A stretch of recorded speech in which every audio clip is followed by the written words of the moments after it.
Quelle comédie. Quelle comédie. Quelle comédie. Quelle comédie. Quelle comédie. Quelle comédie. La Comédie Française présente Quelle comédie, un podcast produit par Judith Chen et réalisé par Andrea Vilchange et Zélie d'Allemagne.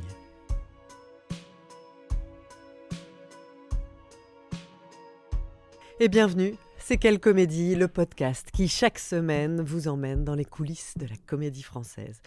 À l'affiche de cet épisode, Cyrano de Bergerac d'Edmond Rostand, dans la mise en scène créée en décembre 2023 d'Emmanuel Domat. Dans le rôle titre, Nicolas Chupin, pensionnaire de la comédie française depuis 2022. Nicolas Chupin reprend le rôle mythique, succédant ainsi à Laurent Lafitte pour lui donner la réplique, ou plutôt pour lui tirer les vers du nez. Johan Gaziorowski, également pensionnaire, retrouve les habits du beau Christian, jeu de double jeu, J-E. Cyrano de Bergerac figure au panthéon des pièces préférées des Français, et ce depuis sa création en 1897. On raconte même que l'enthousiasme fut tel que des spectateurs brouillés depuis 10 ans se réconcilièrent et s'embrassèrent en pleurant à la sortie de cette première de Cyrano. Alors c'est quand même magique le théâtre, n'est-ce pas ?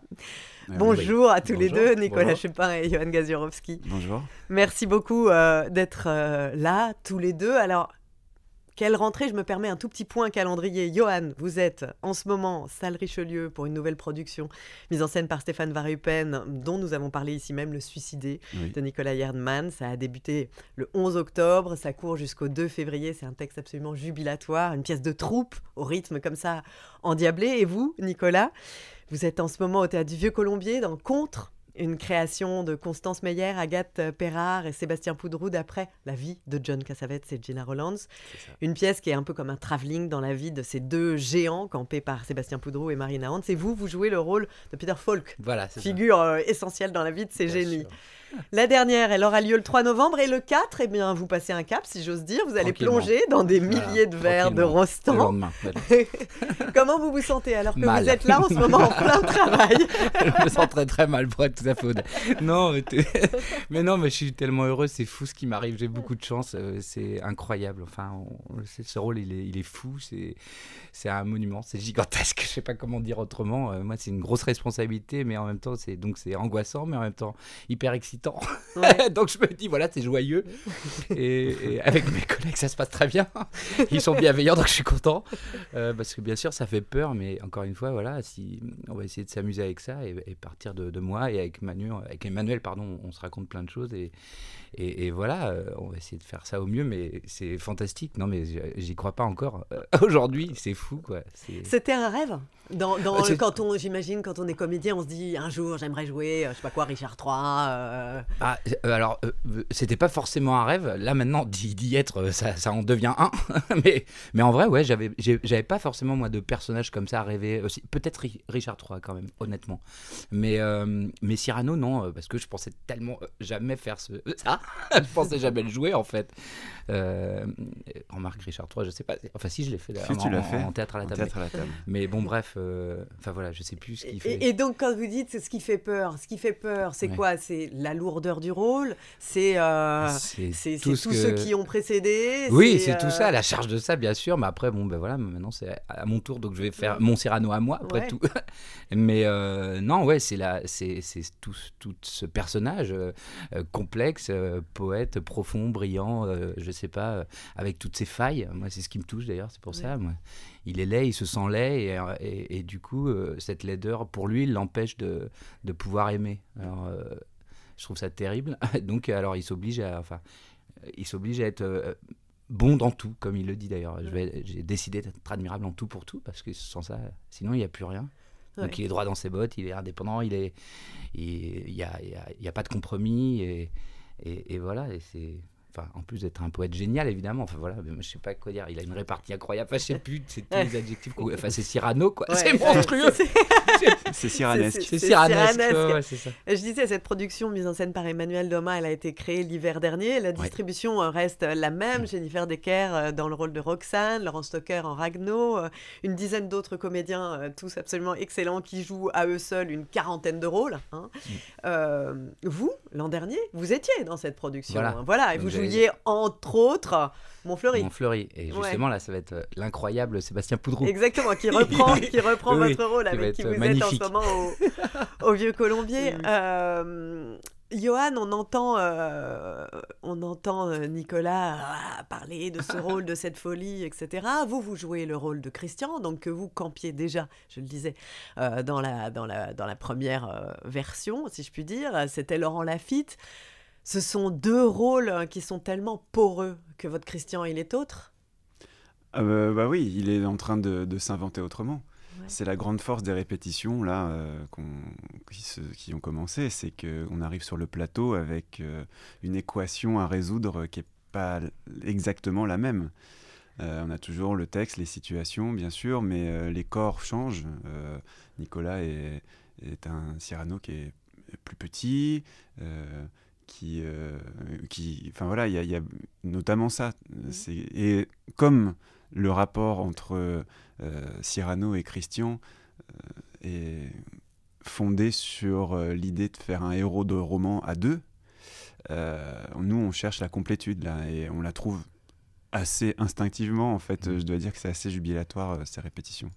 C'est pas du tout un grand vertige, c'est plutôt très ludique.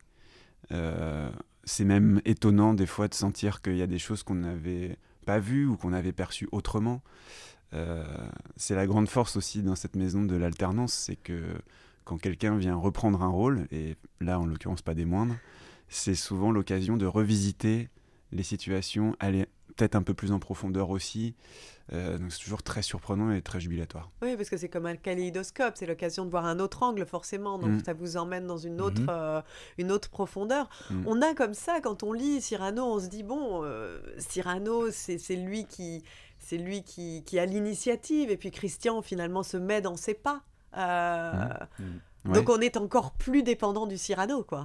Ah bah complètement. Et puis, mais moi j'ai jamais eu, quand j'ai su que Nicolas allait reprendre ce rôle-là, j'étais très excité, j'avais très envie d'arriver au premier jour des répètes, parce que ça fait un moment que je vois Nicolas travailler dans la maison. Je te connaissais pas avant, en fait, je t'avais pas vu avant.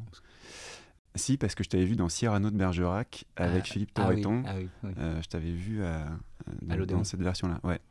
Mais sinon, je te connaissais pas. Et dans toutes les pièces où j'ai pu voir Nicolas, à chaque fois, j'ai vu un acteur devant moi qui avait une puissance assez incroyable. Et donc, du coup, totalement à la mesure, tu t'étonnais de ne pas avoir rendez-vous avec ce rôle, peut-être dans ta vie. Mais en fait, moi, je ne suis pas du tout étonné parce que c'est l'envergure, en fait, que je percevais chez toi déjà depuis un moment. Et là, ça y est, on est dedans et c'est trop beau de voir cette espèce d'épiphanie entre un acteur et un personnage. C'est fou. Ouais, on sent que c'est un rôle qui, évidemment, pour celui qui le campe, peut être le rôle d'une vie. Enfin, il y en aura d'autres, mais c'est à ce point-là un rôle qui vous remplit, qui vous demande, qui vous révèle. Oui, qui me réveille même, concrètement. Le matin, je me réveille, j'ai un texte. Vraiment, c'est concret. J'ai des scènes qui me viennent. La scène 2, machin. Non, mais encore une fois, ouais, moi, je sais pas, c'est quelqu'un... Moi, je sais pas, je viens de la campagne, j'ai l'impression que c'est un terreux, ce gars-là. Donc, je sais pas, ça me touche d'autant plus. Et puis moi, encore une fois, c'est Faye aussi qui me touche, quoi. Ouais. Parce qu'il le dit aussi, ça, il dit, moi... c'est à Lebré, d'ailleurs, c'est pas Christian, il dit, moi, j'ai de mauvaises heures de me sentir s'il est parfois tout seul. C'est pas rien en fait. Et, je pense que vraiment ça, il fait bonne figure face à tout le monde, face à Roxane, qui il accepte de mettre sous sa protection Christian, de le protéger. Donc c'est tout ça, mais c'est vraiment faire bonne figure devant le monde entier, tout en ayant ses propres failles à lui. Ouais. Mais il a un côté, en effet, extrêmement touchant. Et puis il y a tout ce trajet, hein. Mais d'ailleurs, c'est évidemment le verbe et tout ce qu'on voit, mais à l'intérieur, ça va pas bien, ça va pas fort. Non. D'ailleurs, c'est pas pour rien parce que je crois que Rostand, quand il a écrit ça, il était un peu en dépression. Hein. Donc ça va peut-être, ça a peut-être un lien. Peut-être pas d'ailleurs. Mais c'est beaucoup une affaire de masque en fait aussi. Oui, voilà. De représentation. Oui, c'est pas pour rien que ça démarre au théâtre en fait. C'est cette clair, pièce. il y a le théâtre dans le théâtre. Oui, il annonce déjà d'une certaine manière le fait que se grimer, sortir de soi va être nécessaire pour vivre, pour obtenir ce qu'on a dans la tête, ce qu'on a en tête. C'est cette affaire de masque là. Christian est un peu le masque de Cyrano. Oui, Christian, il peut avoir cette fonction-là, mais Christian, il sait qu'il a besoin des autres. C'est là où il est en fait pas si bête que ça. Oui, finalement. D'emblée, il sent que pour avancer dans sa vie, il va avoir besoin de l'autre. Donc au début, c'est Linière, il pense que c'est Linière dans le théâtre là, qui va pouvoir l'aider, parce que c'est un poète qui parle un peu, mais en fait, il est complètement bourré, donc c'est impossible. Et finalement, il tombe sur cet homme là, sur Cyrano, et qui va lui vraiment l'aider, quoi, parce que lui aussi en a besoin. Oui, en fait, vous parliez de complétude, de vous compléter, mais c'est que chacun, en fait, a une incomplétude à un certain niveau. C'est une pièce qui est construite un peu comme un chiasme. Il est doué, il est laid, il n'est pas doué, il est beau. Et en fait, il faut que ça se croise pour que... Ça se croise, et jusqu'où ils sont capables d'aller dans ce croisement, parce que c'est quand même... c'est un sacré hold-up, quoi. C'est un stratagème un peu tordu de faire ça à Roxane. On peut dire que c'est pas hyper classe de faire ça. Non. C'est ça. Donc justement, c'est jusqu'à quel point c'est intéressant de voir jusqu'à quel point on est prêt à aller dans l'entourloupe et dans la dissimulation pour obtenir ce qu'on veut. Et cette pièce, justement, peut-être Rostand explore vraiment, il va jusqu'au bout. Je pense que le paroxysme, c'est la scène du balcon. Il va jusqu'au bout de ce mécanisme pour voir, et on va se rendre compte que et Cyrano et Christian vont exploser en fait en vol. Ils vont pas être capables, et Roxane aussi, bien sûr. Tout le monde perd. Tout le monde va perdre, bien sûr. On a fait un gros spoil, mais c'est clair, mais bon. Tout le monde connaît la pièce. C'est ça. Mais pour nous, c'est ça l'enjeu aussi des répétitions, c'est de sentir ce point de tension et jusqu'à quel point nous on peut jouer avec ce point de tension là. C'est la question de la sincérité aussi qui se pose pour les deux personnages. Jusqu'où on est sincère quand on est Cyrano, quand on est Christian. Alors ça, alors là... Non, ce qui est sur la question... Vas-y, Non, mais parce que je me disais que il y avait quelque chose moi que je travaillais chez Christian qui était de l'ordre de descendre absolument le réel en moi, parce que il y avait des figures très baroques. Cyrano était à la création avait quelque chose comme ça d'un peu baroque, plein, une envergure théâtrale. Roxane aussi, dans la manière dont elle abordait le rôle par rapport à Laurent. Et moi, je devais être un espèce de point de réel, si tu veux. Donc, mais maintenant, en fait, Nicolas, il arrive avec lui aussi un point de réel très très fort, très concret. C'est cette humanité, c'est-à-dire qu'on est dans une vérité de parole. Je pense qu'on est vraiment là-dessus. Et donc, là, c'est à cet endroit-là, pour reprendre ce qu'on disait au début, que ça va changer. C'est précisément, je trouve, cette petite chose-là que nous, on explore là avec Nicolas. Voilà, exactement. Et qui est passionnante. C'est qu'on se raconte des choses très concrètement, en fait. Et il y a des situations d'un seul coup qui deviennent étonnantes de vérité, de sincérité. C'est une autre vérité. C'est une autre vérité. Exactement. Et à nous de faire en sorte que ce soit crédible autant que la première fois qu'on l'a joué. Voilà. Et Emmanuel Domat, comment est-ce que vous travaillez avec lui là-dessus, justement, sur cette recherche, sur les enjeux, c'est ça, sur les enjeux, sur les situations. Il s'amuse beaucoup à recréer des situations de la vie. On s'amuse beaucoup avec ça, ou des exemples de films qui lui parlent à lui. Et on a beaucoup parlé de western, de films d'espionnage, d'extraits, etc. De mafia aussi, parce qu'il y a quand même tout ça. Il faut pas oublier, il y a De Guiche qui nous faisait penser on faisait des références à Peaky Blinders aussi. Je sais pas, il s'amuse beaucoup avec ça, Emmanuel, pour vraiment nous remettre dans le concret des situations, des enjeux, et pour redire ce qui se raconte là, à ce moment-là, paf, et en temps réel, quoi. Et puis c'est toute une histoire comme ça qui se construit, mais c'est le côté ludique de ça, comme des enfants, on joue à oh là là, mais qu'est-ce qu'il lui a dit, et voilà, comment il réagit quand on raconte, comment tu réagis toi quand on dit un truc pareil, oh la vache. En fait non, mais c'est aussi simple que ça, mais donc on s'amuse beaucoup là-dessus, quoi. C'est du jeu puissance, je sais pas combien, beaucoup, grosse puissance. Non, mais c'est joyeux et ludique, et avec Emmanuel, c'est... Enfin voilà, on s'amuse beaucoup, quoi. J'ai l'impression on a un super groupe là, comme on avait un super groupe l'année dernière aussi, c'est pas... Mais c'est...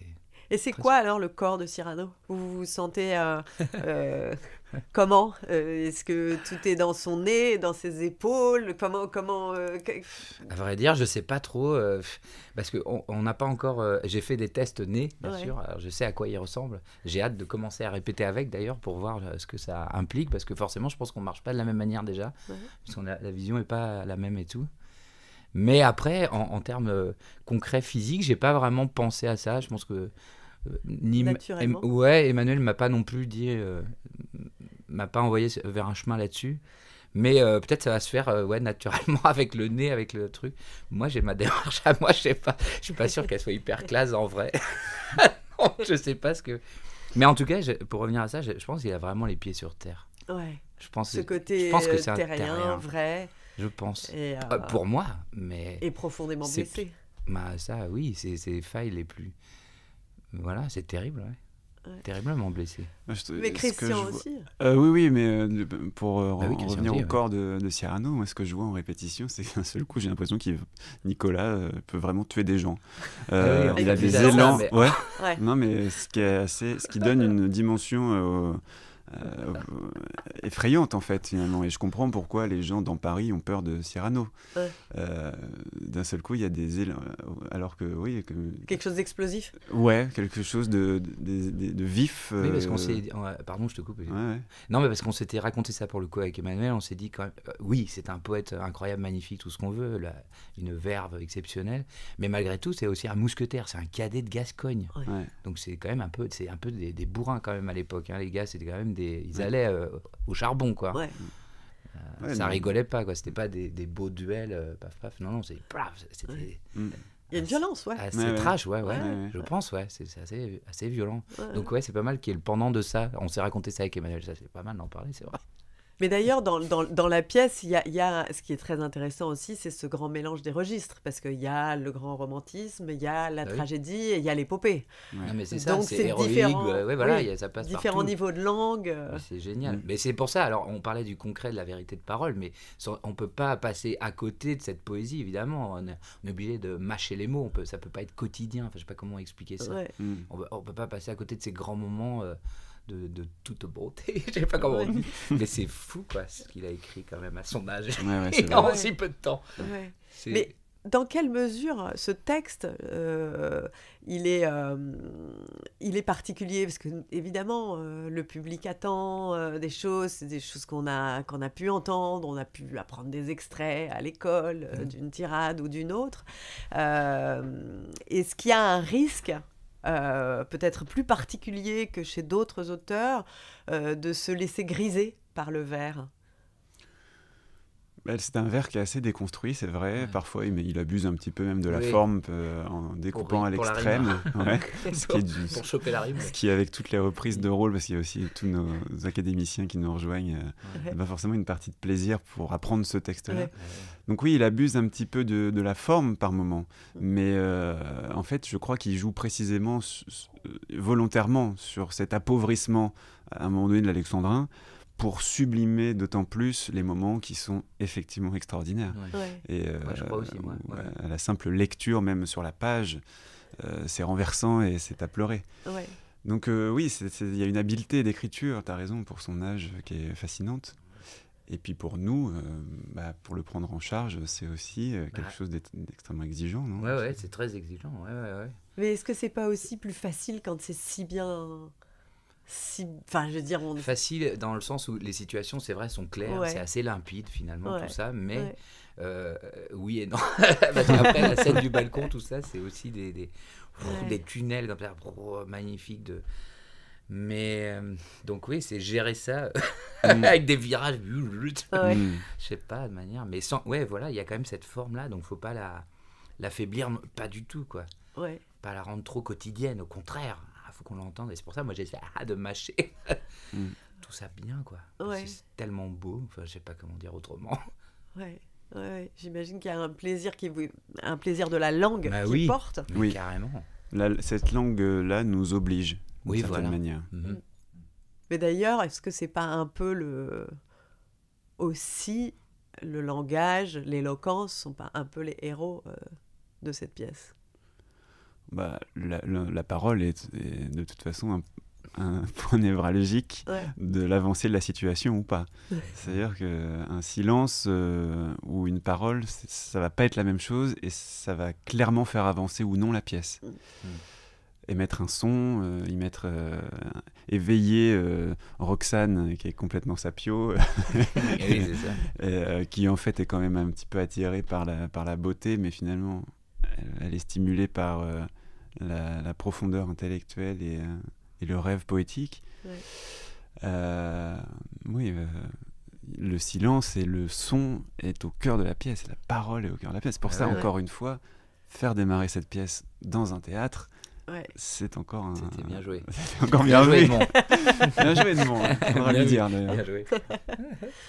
Et il y a au cœur, évidemment, de la pièce le langage, la parole, le silence ou pas, ce sourire qui passe au rictus, cette faconde qui passe au murmure. C'est ça aussi qui est très beau, c'est cet arc sur 5 actes qui se déploie et qui donne au personnage vraiment une densité toute particulière, parce qu'on peut se dire au début, je disais, il y a quelque chose de l'ordre du chiasme, comme ça, un peu A, B, ça se croise, ça se répond.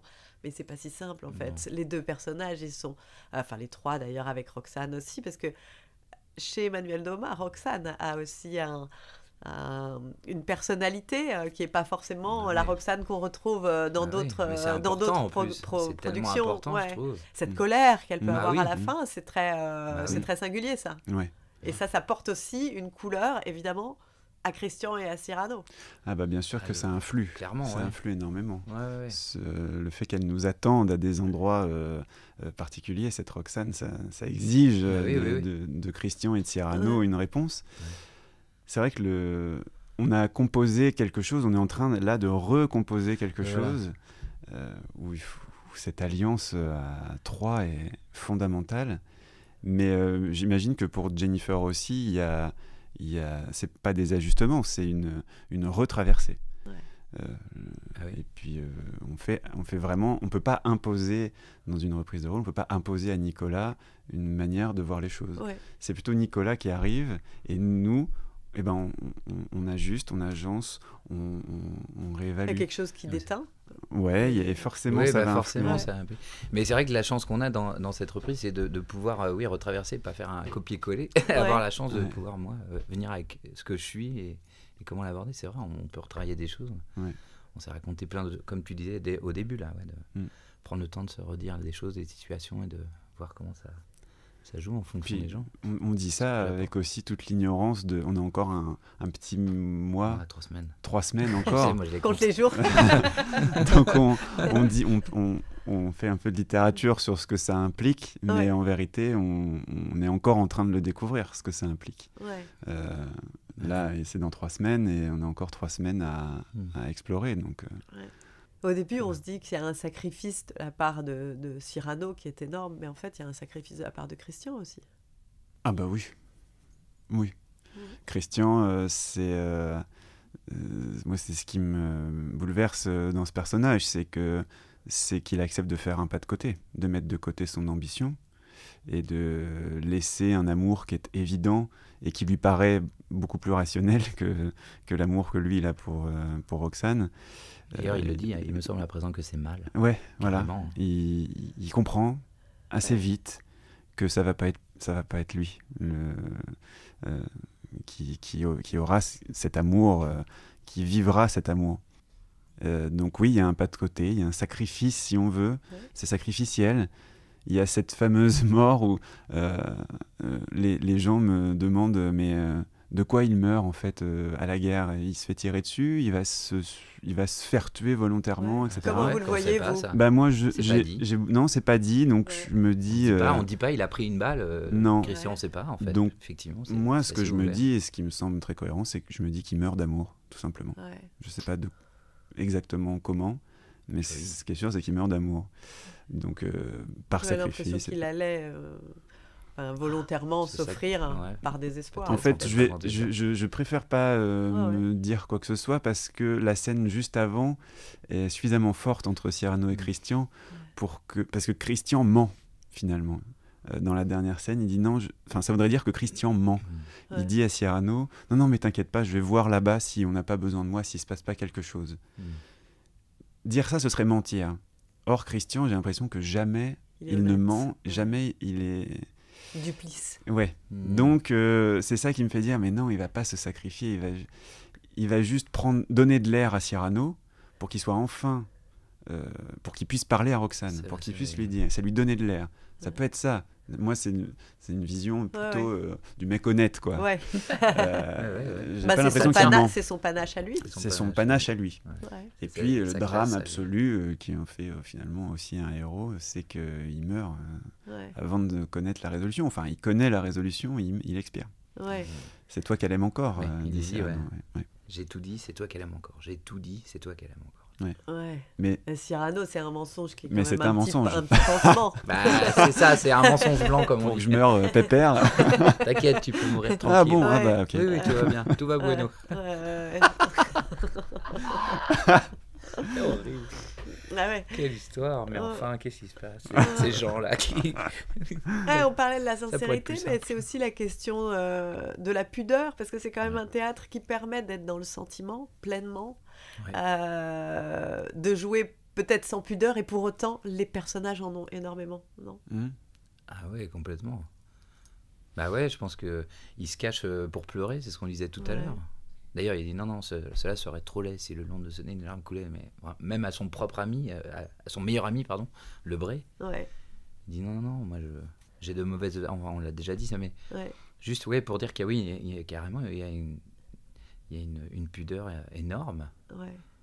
Il se cache pour pleurer parce qu'il veut pas faire voir ça. Mais par contre, je pense que oui, tous ces moments-là du balcon, je pense que c'est très très fort. Je pense que malgré lui, je pense que ça sort. On a commencé des répètes. Alors je sais pas si. On a déjà pris des petits shots là, on répète. Et en fait, et puis même la fin, je pense que la mort, je pense que là c'est.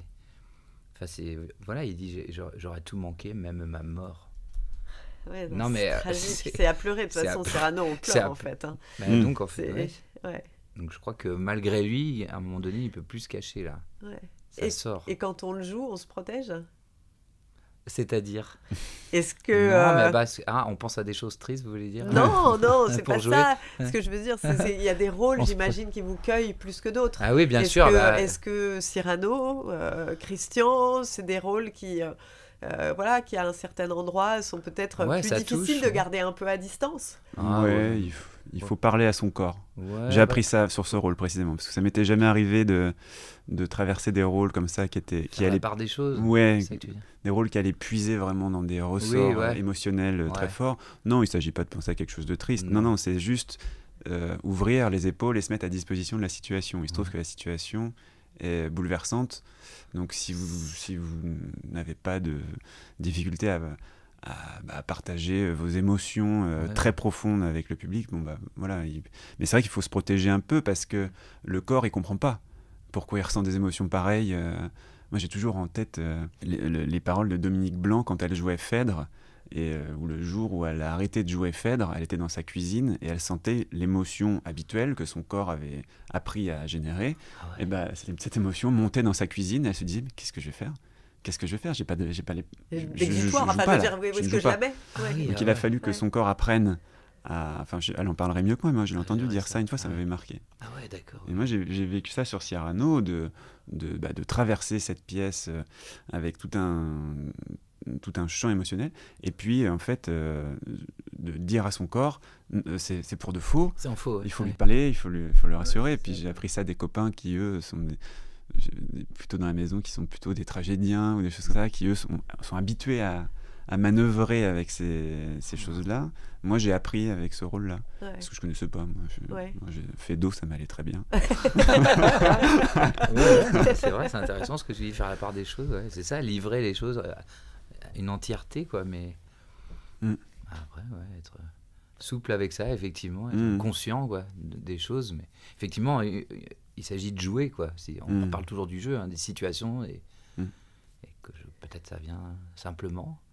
Si on est vraiment bien dans la situation, normalement, si on ne pense pas à ses courses. Non, il me manque du pain, moi. Il faudrait que j'aille. Vous pensez qu'il y a un risque là pendant Cyrano de penser à la liste de courses ? Non, honnêtement, mais on a fait une première traversée samedi, une espèce de monstre. Et voilà, mais je me rends compte que c'est un sacré parcours et que c'est un focus intense pendant 3 heures. Voilà, faut être bien concentré quand même. T'es toujours au plateau. Oui, souvent au plateau. Je me suis rendu compte là, c'était pas mal de voir ça. Je me suis rendu compte. Mais sinon je savais, mais enfin là c'est de l'éprouver, c'est pas mal. Faut être bien conscient que Voilà, faut être connecté avec les gens, paf, paf, paf. Ouais, non, c'est intense, hein. C'est pas mal. Non, mais c'est un challenge, mais c'est fou ce truc, c'est hyper performant. moi, je m'en rends... non, mais c'est fou en fait.